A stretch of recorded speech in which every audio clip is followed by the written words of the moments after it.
Hey everyone, this is David here doing a review video of a product I recently picked up, and that is the Mora Eric Frost number 164 spoon knife.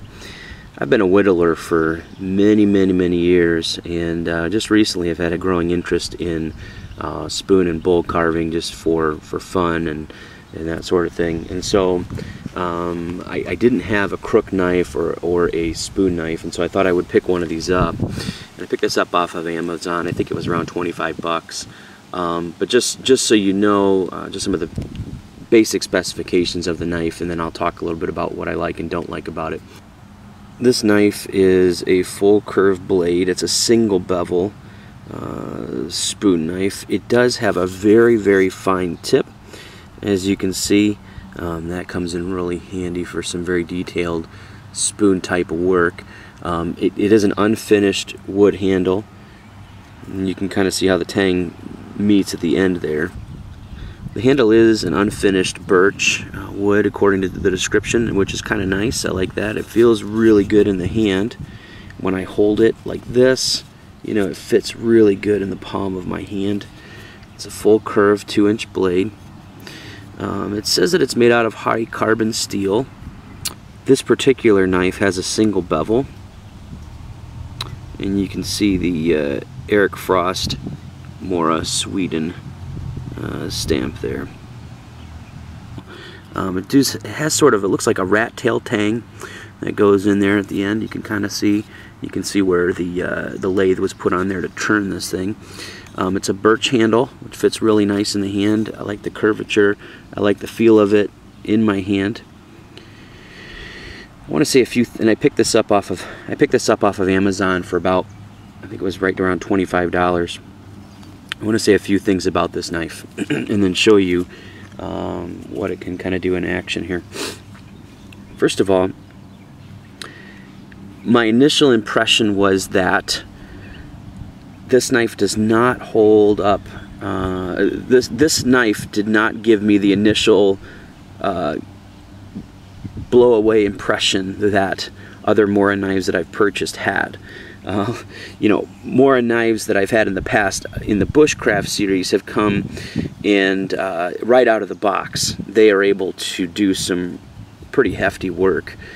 Although it says it's made out of a high carbon steel blade, which I don't doubt that, the blade came, looks like it was kind of heat treated, but then there's nothing really protecting the blade itself. So I have to polish it and probably coat it with something in order to keep it from corroding. Now I'm not sure if that's in the process of making the hook or not, but if you can see, and I don't know if you can see that coloration there, it's got sort of a discoloration. I've only had this for about a week, and you can already see the blade has started to corrode a bit. So I need to polish that up and protect that probably with some tallow or some mink oil or something like that. The other thing about it, that when I first got it, I wasn't all too impressed with the fact that I had to sharpen this in order to get it to cut well. Now it did cut right out of the box, I'll give them that, but it did not cut as well as all the other Mora knives that I've ever owned. And it is a single bevel, and as you can imagine with that curve there, that thing is not easy to sharpen. Not easy to sharpen. Now I say those things because I love the knife. I really do love it. It does, you know, it works.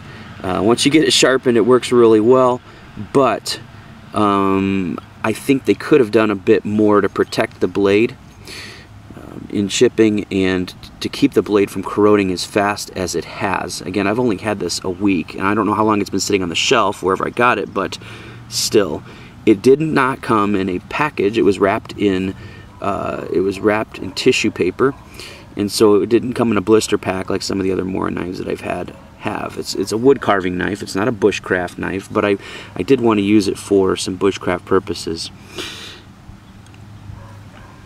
Now, if you can see this, I'm not sure if you are more knowledgeable about knives than I am. Maybe you could tell me a little bit about this. But the top of the blade here it looks like it may be sort of sandwiched over another piece of steel or something, and just to give you a quick impression of what that looks like. So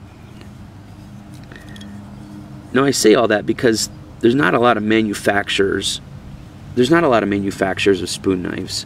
So to find something like this that I can use to carve a spoon is really good. But just those are some of my first impressions. I'm going to show you a little bit about how I go about in carving a spoon. As you can see, I've already started working on this. This is more of a decorative spoon I'm making, and just sort of for practice. It's got a knot in there, which isn't really desirable. But after having sharpened this, you can see, you know, it does cut, and it does gouge pretty well. I can already tell I need to sharpen this again after having, you know, cut out this much.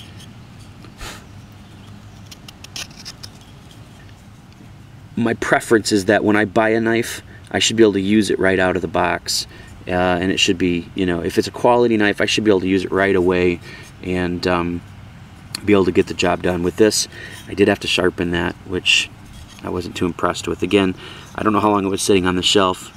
I'll give you a little bit more of an up close look at its cutting abilities.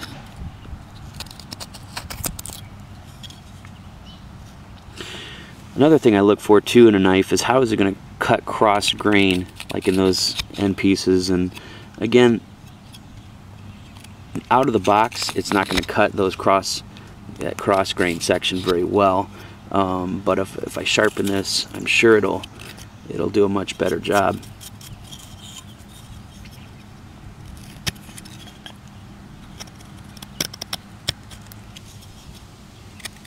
I do like coming into the grain like this because it does take the grain or the sidewalls out really good.